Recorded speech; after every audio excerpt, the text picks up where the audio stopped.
Hey, what's going on, guys? This is Sean316 here, and today we'll be doing our final part in this two-part tutorial series that I've created. This is going to be the editing portion of the tutorial. I'm going to show you guys some of the settings that I use in Sony Vegas Pro.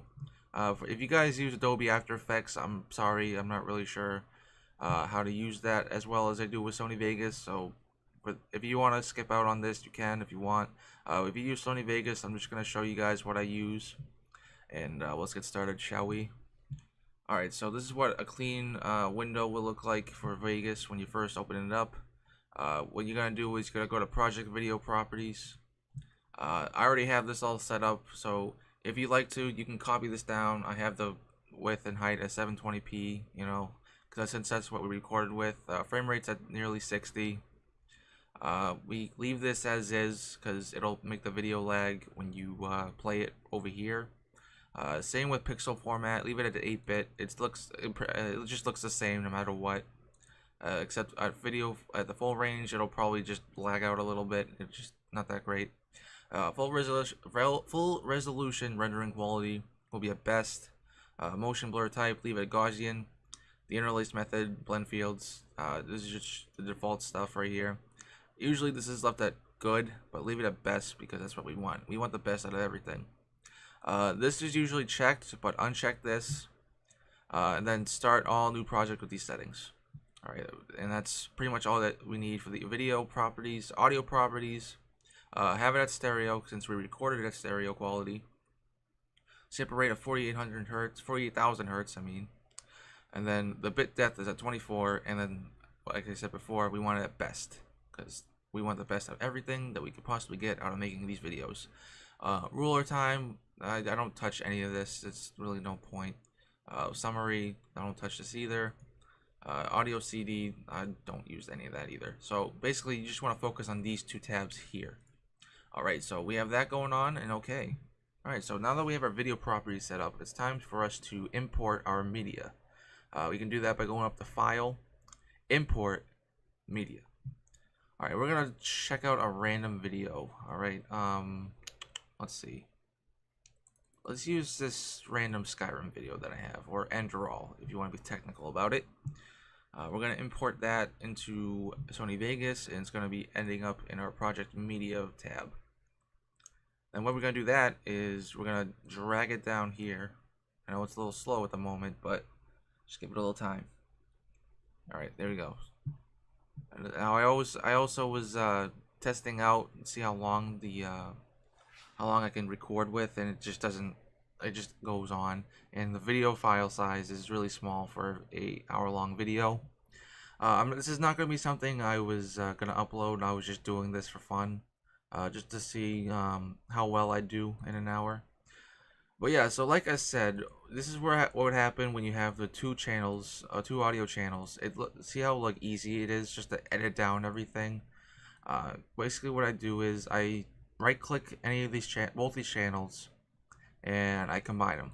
That way, the audio quality is not going to be like weird and distorted, and it's also not going to be left and right as well. So it's just going to be like all the same on both ears.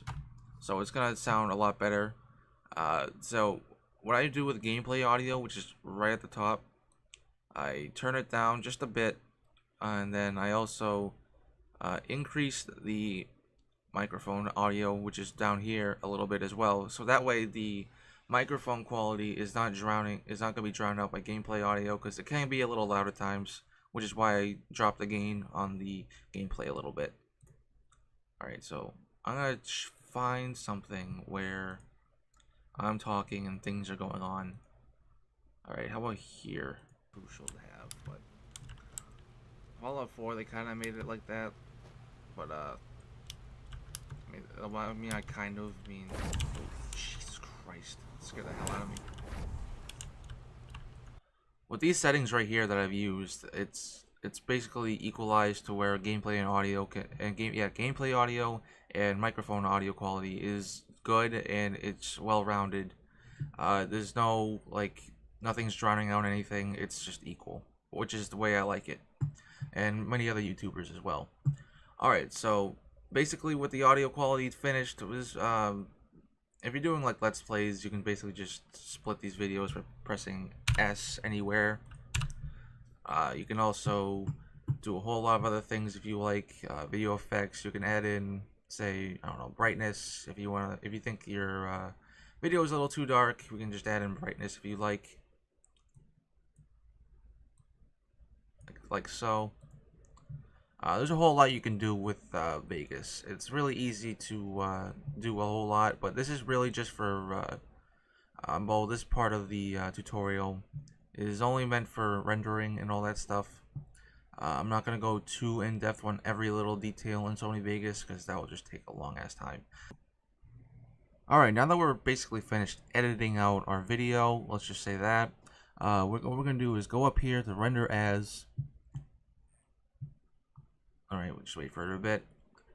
And then what we're going to look for is go to main concept AVC/AAC MP4 AVC.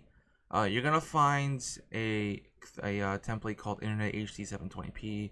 I already have a custom made template using this one. It's called YouTube 60. But basically it's essentially the same as Internet HD 720p, but with a little more effect to it. I have it at 720p, as I said. The profile is that high, so you have a so the CPU will work on the rendering at a higher rate. It's got the frame rate's gonna be at 60. The field order's at none. Have this at variable bit rate at 28 million bps. I'm not really sure what that means. It's no big deal. Encode mode, you want to render it with the CPU only. Doing anything else, it just, for whatever reason for me, it just crashes. I'm not really sure why. What this is usually enabled, but disable this, it just proves there's no purpose of having it on. For the audio, you want it at 48,000 sample with the sample rate hertz, and they have a bit rate of 320,000. System, you can just check your GPU CUDA's available. You don't really do anything here. Video rendering quality, use it as best. And then stereoscopic 3D mode, leave it as is, so just don't use it unless you really want to. Color space is at default. Alright, so once you've finished up all that editing, you can change it to whatever. YouTube 60, that's how I had it. And then save. And then you're okay. So now that, you can also favorite it, so that way you don't have to keep searching for it all the time. So you can actually click up here and show favorites only, and then you can always just go to your trusty template right here, and you can just render it. Depending on how strong your computer is, it could take at least, let's just say a 10-minute video will probably last about maybe 25 minutes. For me, it takes 25 minutes. If you have a 6-core processor with 10 gigabytes of RAM, so it takes around 20 minutes for me to render a 10-minute video, which is not bad for 60 FPS as well, since it's double the frames. If I were to do a 30 FPS video, probably half the time. So basically what you're going to do is just, like I said, just press render and just wait. And then your output will be in whatever folder you put it in. I usually just put mine in documents. Then I'll show you a video that I made, and this is where I put my OBS tutorial. Hey, what's going on, guys? My name is Sean 316. Like, my bad. Alright, so yeah, that's basically where everything goes. That's basically all you have to do. Using Sony Vegas is not that hard. It's really easy to use, in my opinion. It's not simple, but at the same time, it's not incredibly difficult to use. It's a good piece of software to use for editing and all that stuff. It's really good. I've been using it for years, and have had no problems with it. But basically, that's all you have to do. All right, that's how you create and edit out really good videos, depending on what you're doing, of course. Alright guys, so this is where I will end off this video, alright, because I believe I've talked about this enough. I went through everything that you possibly need, all the settings that you need for Sony Vegas and the rendering quality. It's really all you really have to look forward to. The editing part, I might give it another video, but I'm not really sure if I really have to go into detail on this. It's kind of self-explanatory on how to use it. You can just mess around with all the editing and all that stuff. There's probably more advanced editing techniques that I haven't gone through, but I don't really think you need to for gaming videos unless you're doing like montages or anything like that. That's completely different. However, this is going to be the end, and I'll see you guys in the next video that I do, and I hope you guys have a nice day. I'll see you later.